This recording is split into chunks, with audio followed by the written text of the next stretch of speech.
어려운 시절을 우리가 지나고 있습니다.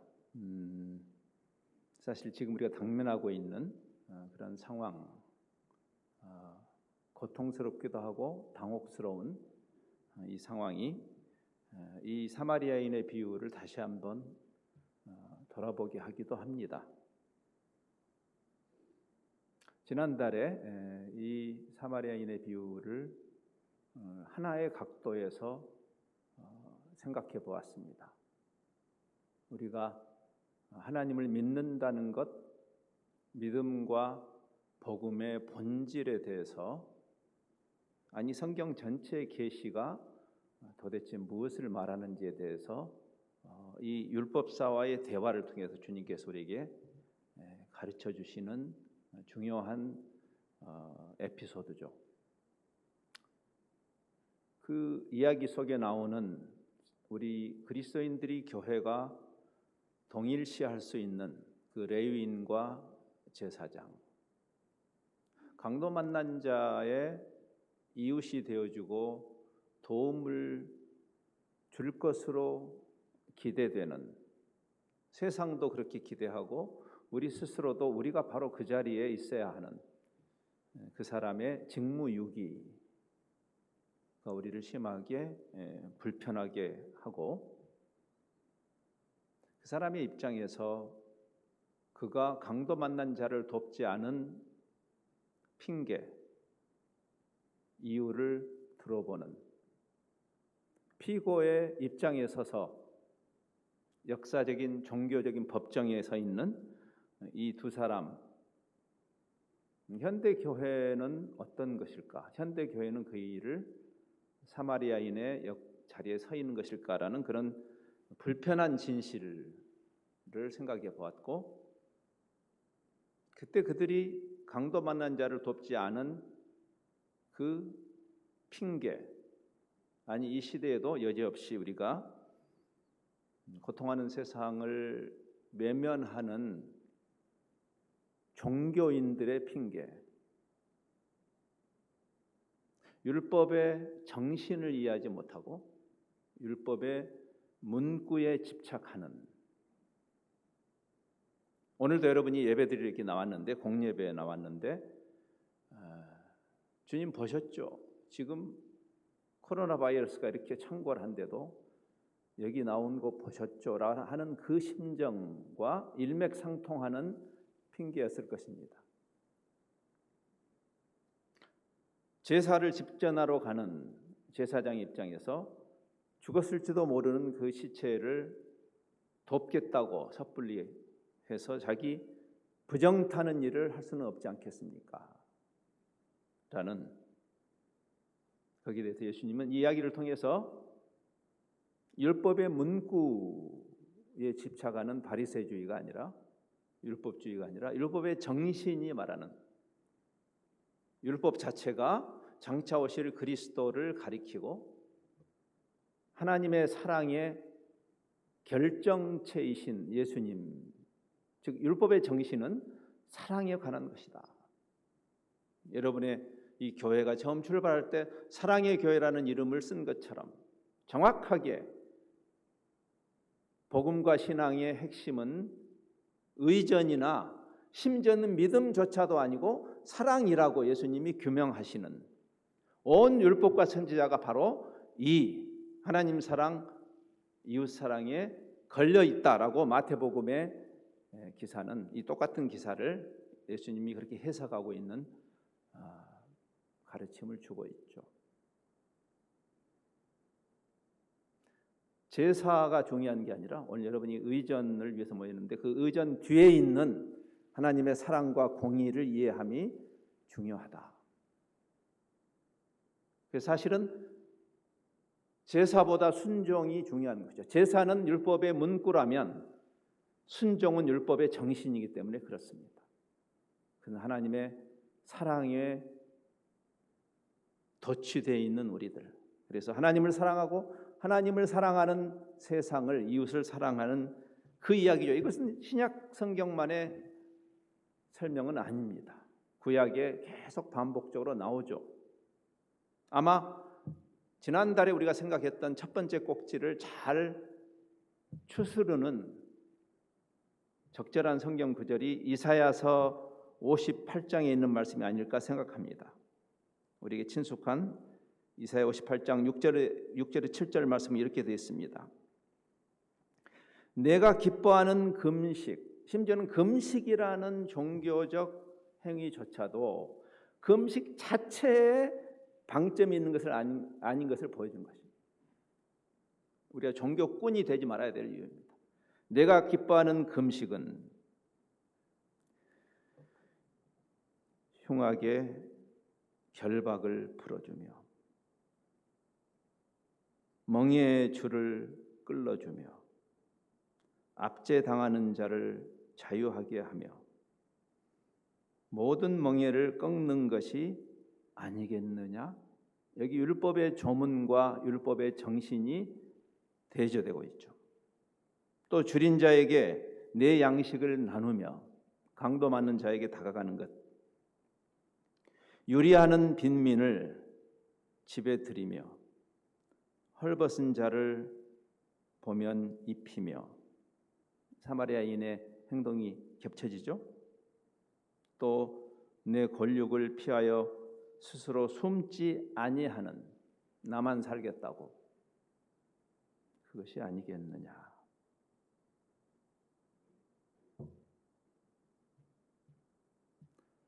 현대 교회는 이 지점을 넘어간 것일까요? 우리 스스로 적어도 여기 예수님의 이야기에 나오는 율법사, 아니 이 비유에 나오는 레위인이나 제사장보다는 우리가 복음을 훨씬 더 깊이 이해하고 있다라고 자부하는 우리는 과연 예수님의 이 결론, 사마리아인과 같은 강도 만난 자의 이웃으로 다가가고 있는 우리일까요? 우리로 하여금 그 강도 만난 자에게 다가가지 못하게 하는 장애물이 율법주의만일까요? 코로나 바이러스라는 무서운 현상 속에서 우리는 깨닫게 되는 훨씬 더 현실적이고 인간적인 이유를 보게 되죠. 두려움이었을 겁니다. 아마 강도 만난 자를 돕지 않는 핑계로 율법적인 카드를 꺼냈지만 그 마음에 정말 그 사람들을 지배하는 레위인과 제사장이 그 도움을 필요로 하는, 이건 종교를 떠나서 인간이라면 그러면 안 되는 거죠. 인간이라면 믿음까지 거들먹거릴 필요 없죠, 사실. 근데 그것을 짐짓 외면한 진짜 이유는 두려움이 아니었을까요? 그 순간에 수많은 질문이 스쳐갔겠죠. 우리가 그 상황에 있었다면 우리도 이런 질문을 할 것입니다. 뭐 생각나는 질문들이 있죠. 저 사람을 구하고 치료하는데, 여기 스토리를 보시면 알지만 한두 푼 들어가는 게 아니죠. 남을 돕는다는 거, 이거 어려운 일입니다. 이 자본주의 사회에서 저 사람에게 내가 왜 재정적인 부담을 져야 하지?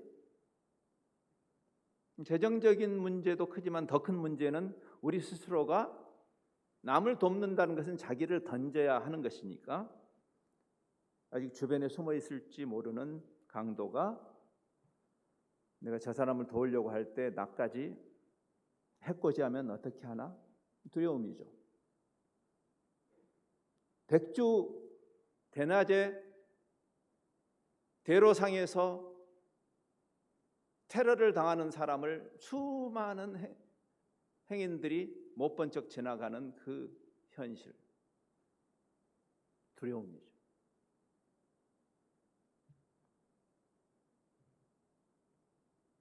어차피 이미 죽었을지도 모르는데 내가 뭐 나서서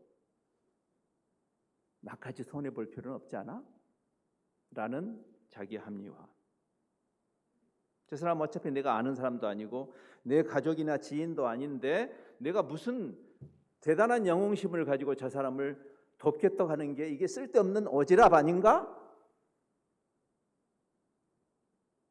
제가 뭐 더 많은 질문을 하지 않아도 우리 안에 우리는 핑계를 대는 전문가들이죠. 타락한 첫 현상이었던 거 기억하시죠? 아담이 바로 핑계를 대죠.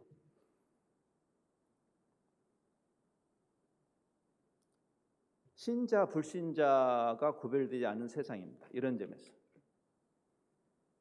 이 시대는, 현대 사회는 남을 돕지 않는, 남이 얼어 죽든 굶어 죽든, 신자유주의라는 이 현대 사상은 무섭습니다. 인간성 파괴고, 인간성 파괴는 공동체 파괴를 말하기도 합니다. 공동체가 파괴됐다는 것은 이웃이 없는 거죠. 오늘 지금 이 스토리의 핵심에 이웃이라는 개념이 있어요. 이웃이 없어진 거죠. 우리의 레이더망에 이웃이 없는 거죠. 열심히 종교 생활은 하지만 이웃이 없는 종교 생활, 공동체 파괴입니다. 나만 잘 되면 되죠. 나만 행복하면 되죠.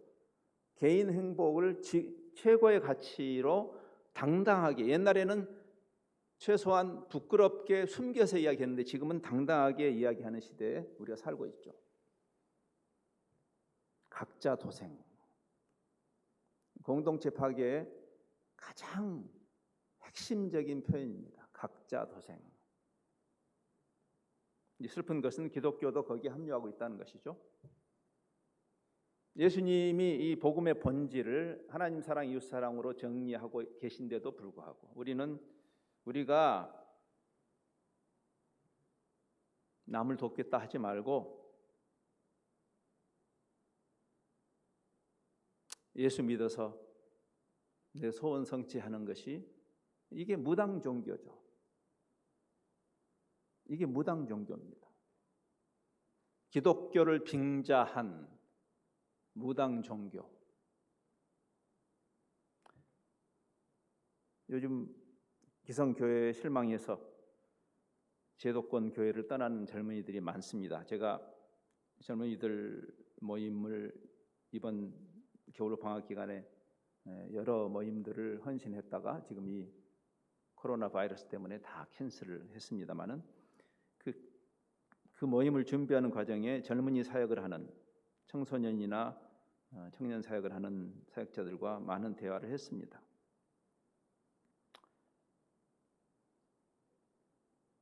예수 안 믿는 사람들 이야기가 아니고 예수 믿는다는 가정, 예수 믿는다는 부모가 너무나도 당당하게 그렇게 이야기한대요. 그 젊은이들의 푸념입니다. 섣불리 남을 돕지 말아라. 슬픈 이야기입니다. 너 다친다. 너 잘 지켜라. 여기에서 복음은 뭘까요? 어떻게 세상은 둘째치고 교회 안에 깊이 들어와 있는 이기적, 기껏해야 집단 이기주의적 사고,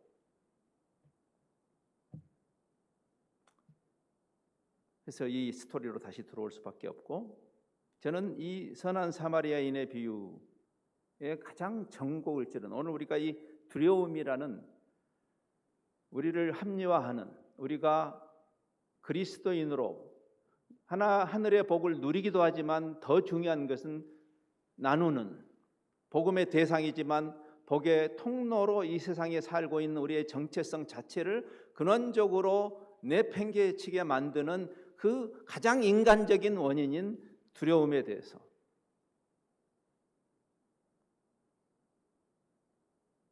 깊은 반추를 했던, 저에게 큰 망치로 저를 빵 때렸던 그 반추가 50여 년 전 비폭력 인권운동을 했던 마틴 루터 킹 주니어의 마지막 설교입니다. 그가 1968년 4월 3일 그의 마지막 설교를 테네시주의 멤피스에서 합니다.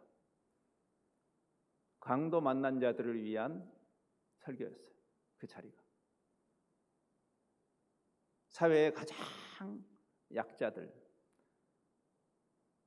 노골적으로 착취를 당하는 사람들을 위해서 그가 설교하죠. 그가 그 설교문을 들어보면 지금도 멤피스에 있는 그 마틴 루터 킹 주니어 메모리얼에 가시면 그의 설교를 육성으로도 들을 수 있습니다. 그가 선한 사마리아인의 비유를 언급하죠. 우리가 기대했던 레인, 아니 그 강도 만난 자가 기대했던 그 제사장, 그들이 왜 지금 세상이 기대하는 교회, 그들이 왜 피를 철철 흘리고 있는 이 세상이 지푸라기라도 잡고 싶은 종교를 떠나서, 종교의 일반적인 기능이죠. 사실 꼭 기독교가 아니라도. 근데 그들이 왜 우리를 외면할까? 그들은 무슨 그 피고로서 무슨 핑계로 그 자리를 그냥 짐짓 눈을 감고 지나가 버렸을까? 두려움인데, 즉 스스로에게 잘못된 질문을 했기 때문이다. 스스로에게 잘못된 질문을 던졌기 때문이다. 만일 내가 가던 길을 멈춰서서 저 사람을 섣불리 돕겠다고 한다면 나에게 무슨 일이 일어날까라는 질문을 던졌기 때문이다. 나에게. 예수 믿는다는 부모가 자식들에게 남 돕지 말라고 하는 것을 너무나 당당하게 가르치는 것이 바로 나에게 무슨 일이 일어날까라는 잘못된 질문 때문이다. 이것은 그리스도인들이 던져야 할 질문이 아니다. 예수님이 여기서 가르치시는 질문은, 올바른 질문은 이거다. 내가 두려움 때문에, 내가 손해보지 않기 위해서 가던 길을 멈추지 않고 저 사람을 돕지 않는다면 저 사람에게 무슨 일이 일어날까가 우리가 던져야 할 질문이다. 이웃을 향한 질문이죠. 이미 구원받으신 분들 아닙니까? 여기 앉아 계신 분들, 저를 포함해서 여기 왜 잠시 있는 거죠? 우리 세상에 여기 왜 잠시 머무는 거죠? 기다리다가 천당 가기 위해서? 그게 복음일까요?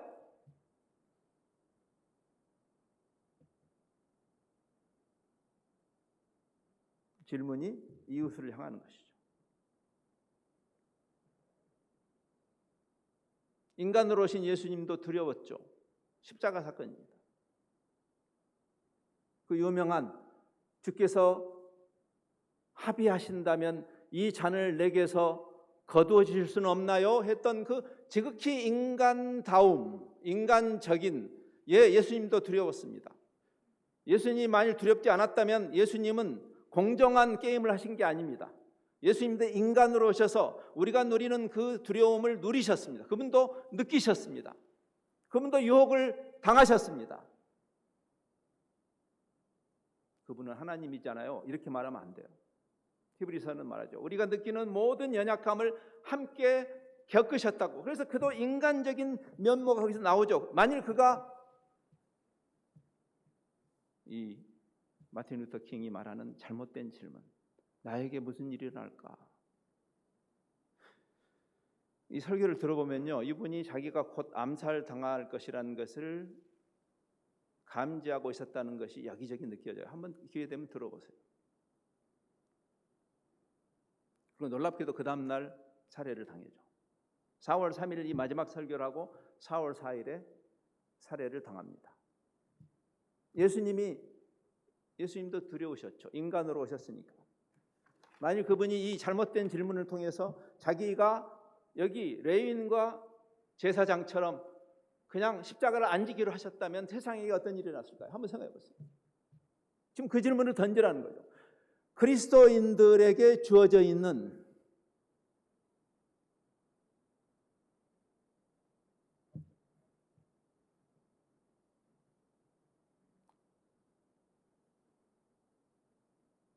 우리 모두가 종교인이 되어서는 안 되는 이유라고 저는 생각합니다. 지금 예수님이 종교인이라고 이야기하고 계십니다. 2000년 교회 역사는 끊임없이 종교를 만들었습니다.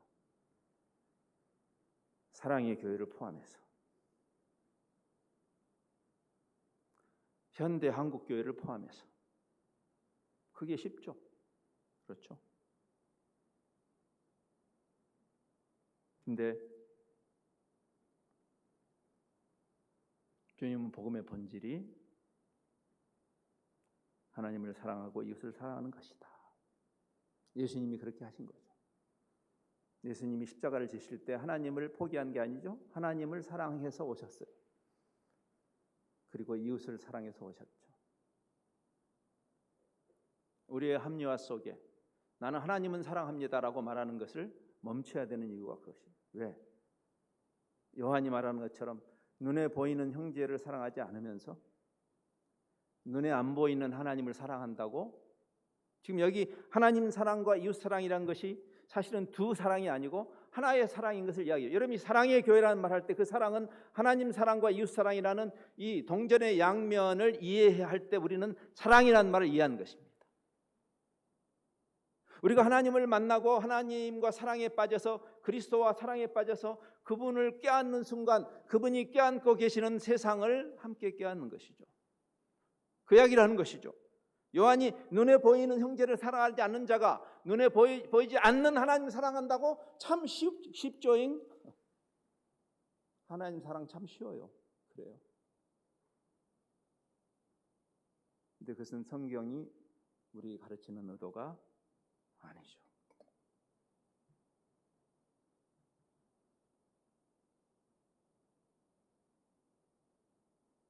그래서 이렇게 말합니다.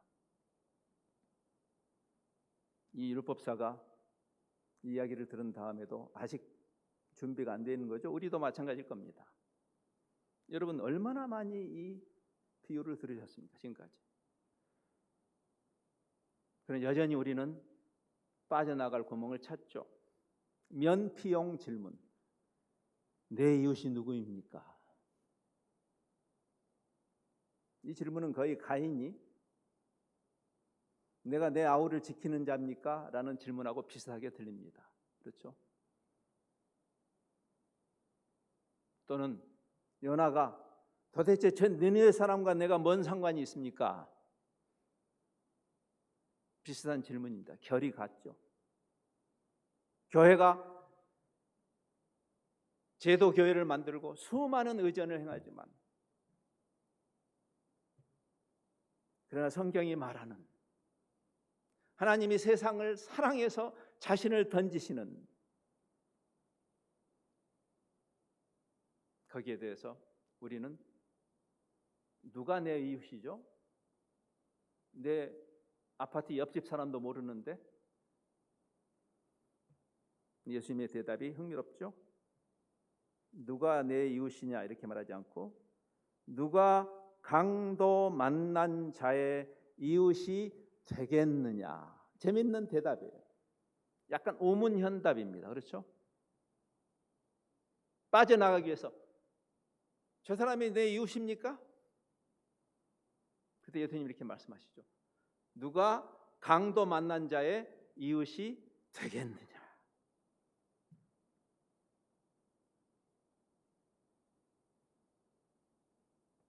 이제 결론을 생각해 봅니다. 요한복음의 마지막 장 20장 21절에 예수님이 사복음서가 다 우리를 세상에 보내는 선교적 명령으로 끝나죠. 잘 아시는 대로 마태복음 28장이나 마가복음 16장이나 누가복음 24장 이 맨 마지막에 부활하신 예수님이 우리를 교회를 세상으로 보내시는 그 선교적 명령인데 선교적 명령은 가서 종교활동하라는 명령이 아니라 지금 여기 나오는 세상을 사랑하라는 하나님이 세상을 사랑하는 우리에게 여기 보안제에게 갖고 이 비밀리에 무슨 종교활동하라고 저도 제 몫에 시행착오를 한 사람입니다. 종교활동하라고 보내신 것이 아닙니다. 그리스도의 사랑을 구현하라고 주님과 사랑에 빠져서 사랑을 구현하라고 보내신 것이죠. 근데 그 요한복음의 지상명령 구절은 어떻게 대해서 잘 설명해요. 20장 21절에 아버지께서 나를 보내신 것 같이, 성부 하나님이 성자 하나님을 보내신 것 같이 나도 너희를, 나도 사랑의 교회를, 나도 마당 기도회를, 나도 한국 교회를 이 세상에 보낸다. 그리스도가 그러했던 것처럼 우리를 보내시죠. 우리를 종교꾼으로 보내시는 거 아닙니다. 신천지처럼 더 열심히 특심해가지고 다른 종교인들을 우리 종교로 끌어들이는 그런 개종 작업을 위해서 우리를 보내신 것이 아니라 하나님의 사랑을 누리고 나누도록 보내신 것이죠. 그 예수님이 어떻게 오셨는데? 이타적인 이웃을 향해서 자기를 던지는, 하나님 덕분에 내 대박 터지는 종교가 아닌 이유입니다. 그래서 그 예수님이 자기를 따르는 제자들에게 이렇게 말씀하시죠. 공관복음에 다 나오지만 마태복음 8장에 그 제자도의 핵심이죠. 사랑의 교회가 제자도로 유명한 교회 아닙니까? 제자란 게 뭐죠? 주님을 따르는 자죠. 누구든지 나를 따라올래? 진짜로? 자기를 부인하고, 그것은 이타성에 관한 이야기예요. 자기 것을 챙기지 않음을 말합니다. 자기 부인이라는 것은 자기의 권리를 챙기지 않음, 이 신자유주의 세상에서 도저히 불가능한 이야기를 주님이 하시죠. 예수님이 그러지 않았어요? 빌립보 2장이 말하죠. 원래 하나님이신데 그 하나님의 권리를 내려놓고 오시는, 우리가 세상을 축복할 수 있는 선결 요건이죠. 세상을 사랑할 수 있는 여건이죠. 움켜쥐는 자가 어떻게 사랑한단 말이에요. 교회는 이타적 집단이죠. 이번 코로나 바이러스 사태를 통감해서 우리는 많은 충격을 받습니다. 교회는 어떠해야 할 것인가? 우한의 그 리권양이라는 30대 초중반의 젊은 의사가 사랑하는 아내와 눈에 넣어도 아프지 않을 그 어린 아이를 생각할 때 도망가고 싶었겠죠. 그렇죠? 자기가 죽을 걸 알았어요. 거기 있으면. 그러나 두 가지 이유로, 그가 마지막 유서처럼 남겨놓은 그 글에 보면 두 가지 이유로 그는 거기를 떠나지 않죠. 인간으로서 먼저, 종교를 떠나서 인간으로서 의사인 나의 돌봄을 필요로 하는 저들의 눈길을 내가 짐짓 외면하고 떠날 수 있는가? 더더구나 그리스도인으로서 그는 소위 교인의 티를 내지 않으면서도 그 자기가 왜 거기에 머물렀는가? 사랑하는 아내와 그 어린 아이에게 작별을 구하면서 그는 마지막 그 자기의 유서와 같은 마지막 글의 맨 마지막 내용을 디모데후서 4장에 있는 말씀으로 마감하죠. 4장 7절 말씀. 나는 선한 싸움을 싸웠습니다. 나의 달려갈 길을 마쳤습니다. 크리스찬으로서 내 믿음을 지켰습니다. 이제 후로는 나를 위하여 의의 면류관이 준비되어 있습니다. 저는 이 사마리아인의 비유를 통해서 이런 깨달음을 갖게 됩니다. 잘 살아야 되겠다. 그리고 잘 죽어야 되겠다. 잘 살고 잘 죽어야 합니다. 코로나 바이러스를 잘 피해서 살아남는 게 우리의 목적은 아닙니다. 왜 살아야 하는가를 물어야 하죠.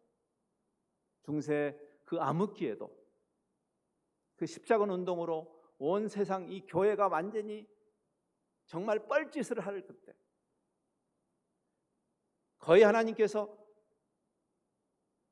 심판처럼 그 패스트를 보냈을 때 14세기에 유럽 인구의 3분의 1이 3분의 1이 죽는, 지금 우리 뭐 사망자 4명 나왔다고 난리인데 우리 5천만 중에 2천만이 죽는 그 역병 속에서 모든 사람들이 두려움에 사로잡혀서 그 패닉 상태에 있을 때, 그때 그리스도인들이 그 죽어가는 사람들의 상처를 치료하고 함께 죽어가는, 그들을 치료하다가, 그리고 그 널브러져 있는 그 인간의 그 존엄성을 완전히 상실한 그 시체들을 다 걷어서 장례 지내는,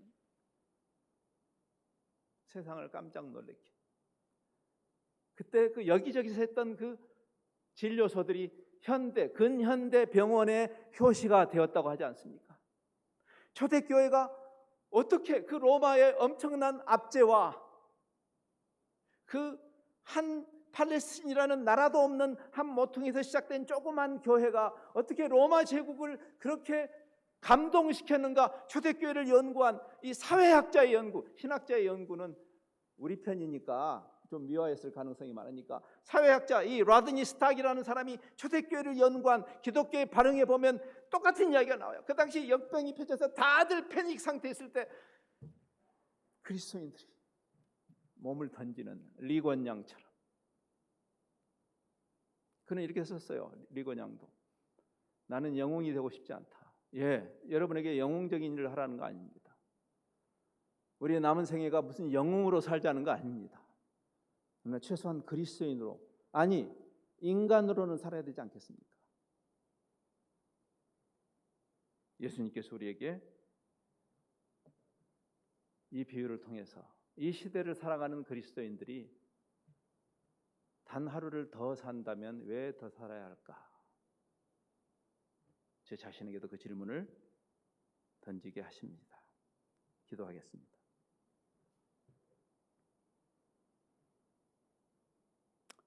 주님, 우리가 말씀 듣기 전에 불렀던 찬양이 생각납니다. 믿음의 눈들어 주를 보라. 이 또한 지나가리라. 코로나 바이러스 이 사태도 또한 지나가리라. 정말 중요한 질문은 주어진 내 삶의 시간 속에 주의 뜻 알게 하소서. 그리스도를 만나 영원한 삶을 이미 약속받은 우리, 그 영생을 사는 자의 삶이 어떠해야 할 것인지를 이 비유에 실어서 우리에게 말씀하시는 주님, 잠시 왔다 가는 이 허탄한 세상의 삶에 집착하기보다 주께서 우리가 원수 되었을 때 자신을 던져 영원한 생명을 선물하신 것처럼 우리가 강도 만난 세상을 짐짓 외면하지 않고 자기를 내려놓고 자기의 권리를 능동적으로 내려놓고 세상을 섬기는 이 사마리아인의 자리에 서는, 율법의 정신이고 본질인 하나님 사랑과 이웃 사랑을 구현하고 누리는 우리의 삶의 행보가 되도록 은혜를 베푸시옵소서. 주님을 찬양합니다. 주님 사랑합니다. 예수님 이름으로 기도합니다.